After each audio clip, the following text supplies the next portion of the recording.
Because it's expensive to live in the White House. As many people don't know. I mean, much is not covered. You're paying for every bit of food that you eat. You're not paying for housing and the staff in it, but everything, even travel. If you're not traveling with the president, if your kids are coming on a Bright Star, which is the First Lady's plane, we had to pay for their travel to be on the plane. It is an expensive proposition, and you're running for 2 years and not earning an income. Michelle Obama has faced backlash for complaining about the costs associated with moving into the White House when her husband Barack became president. The former First Lady appeared on the Diary of a CEO podcast on May 1st, sharing new insight into her marriage as the couple fend off rumors they're headed for divorce. The Obamas' estimated net worth ranges between $70 million to $135 million, making him among the richest presidents to leave office, trailing behind both Donald Trump and Bill Clinton. But Michelle noted on the podcast that this wasn't always the case, and that when they actually got into the White House, the costs could stack up quickly. Because it's expensive to live in the White House. Many people don't know, but much is not covered, she said. You're paying for every bit of food you eat.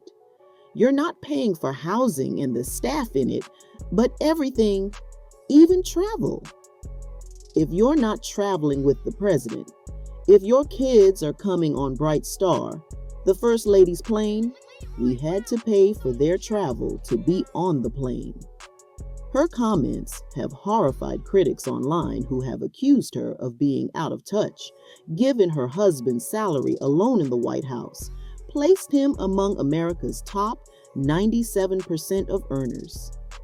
They have no real conception of the word struggle or ever experienced any type of real-life struggles like Americans are experiencing today. One critic wrote on X, "Most of us have to pay for our own food and transportation in addition to rent, mortgage, utilities, insurance, healthcare, etc. What makes you so special?" another asked. This is a really bad look and is going to fall flat if she wanted to garner sympathy. No one in America gets anything for their family for free because of their job. When Barack initially told her he wanted to run for office, one of her initial thoughts was questioning how they could afford it. "You're running for 2 years and not earning an income," she added. "How would we manage this?" Maybe way in the back of my mind, I was hoping he wouldn't win, but I knew he had it in him to win. Upon entering office, the Obamas had an estimated net worth of $1.3 million. By the time Barack handed over the keys to Trump, his fortune had reportedly skyrocketed to more than $12 million. The couple have both released memoirs, signed a production deal with Netflix, and are regularly engaged to participate in speaking events across the nation. Michelle has since launched her own podcast, and all former presidents earn a 6-figure pension upon leaving office. Between 2005, when Barack joined the Senate, to 2016, when he departed the White House, the couple had earned a total of $20.5 million. That includes Obama's salary of $400,000 annually for the 8 years he served as leader. Since leaving office, Barack can, and reportedly has, charged upwards of $400,000 per speaking engagement, while Michelle can command about $225,000. The lion's share of their fortune comes from those book deals, speaking engagements, and a series of property investments they've made over the years. The couple still own their home in Chicago's Hyde Park, which they bought for about $1.65 million in 2005 with a $1.3 million mortgage. The property is now estimated to be worth about $2.5 million. They also purchased a sprawling 8,200 square foot mansion in Washington, D.C. for $8.1 million after leaving the White House. The couple have also been renovating a home in Oahu, in Hawaii, since they purchased the land in 2015, which is now estimated to be worth as much as $18 million. And in 2019, the Obamas reportedly purchased a house in Martha's Vineyard for $11.75 million. While in office, presidents and their families enjoy a raft of perks, including free lodging and bills associated with upkeep, a free security detail, and the use of Air Force One, the president's plane. But several former first ladies have shared details about what is not covered that caught them by surprise. Michelle first revealed that food was not covered during a 2018 appearance on Jimmy Kimmel. "It's a little shocking because no one tells you this stuff," she said. "Rent is free, staff is free. We shouldn't be mooching off of the taxpayers. When a president goes on vacation, costs of security and travel are covered, but the bill for a hotel or any food and incidentals must be covered privately, and they're still responsible for covering household expenses like stocking up on toilet paper, toothpaste, and garbage bags." Michelle Obama breaks silence on Barack divorce rumors.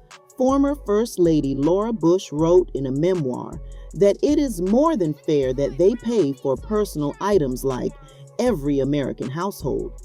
But she said she was amazed by the sheer number of designer clothes that I was expected to buy, like the women before me, to meet the expectations for a First Lady.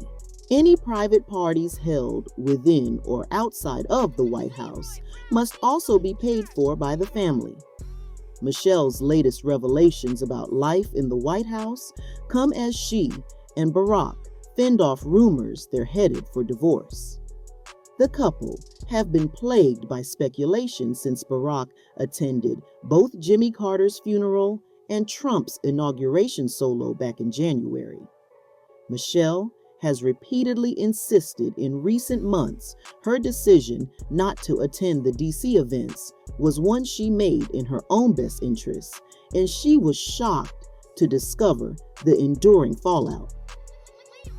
That's the thing that we as women, I think we struggle with disappointing people, she said on one podcast.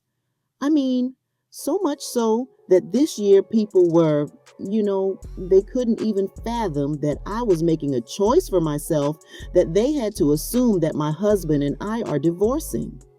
Michelle continued, that this couldn't be a grown woman just making a set of decisions for herself, right? At the time, Michelle's team said she missed Carter's funeral due to scheduling conflicts, blaming her absence on a pre-planned holiday vacation in Hawaii. And last week, during the podcast with entrepreneur and investor Stephen Bartlett promoting her own new show, she again swatted away any suggestion she and Barack are unhappy. If I were having problems with my husband, everybody would know about it, she said, laughing. She added that she's not a martyr and joked about how she would address such marital strife publicly. Her brother, Craig Robinson, also chimed in, adding, if they were having a problem, I'd be doing a podcast with him. Michelle acknowledged that marriage is hard for her and the former president, but added that I wouldn't trade it, calling President Obama, as the young people say, my person